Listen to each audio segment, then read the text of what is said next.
Welcome to Blizzard Fire. We hope this video helps fire up your solution. You start by inspecting the transparent saree closely to find runs, holes, or weak seams. This tells you whether to patch or reinforce. Cut a small piece of thin, matching interfacing and place it behind the shear area to support stitches. Once set, use a fine needle and matching thread. Make tiny, even stitches to close runs. Make sure to work with the saree on a flat surface and keep tension gentle. This prevents puckering and preserves drape. Now continue by securing the area and blending repairs so they vanish against the sheer fabric.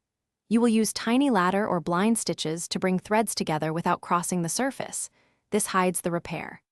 After stitching, trim any interfacing close to the seam and press through a pressing cloth on low heat to flatten without melting fibers.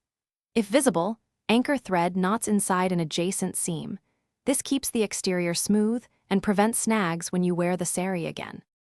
Finish by inspecting the repaired area under bright and diffused light to confirm invisibility and strength. If a repair still shows, add a few discreet stitches or a tiny decorative patch that complements the saree. For large tiers, seek professional reweaving. If you notice puckering, do not force more stitches. Carefully release a few, reapply a slightly larger interfacing, and restitch with gentler tension. This approach preserves the saree's flow while solving most issues you'll encounter.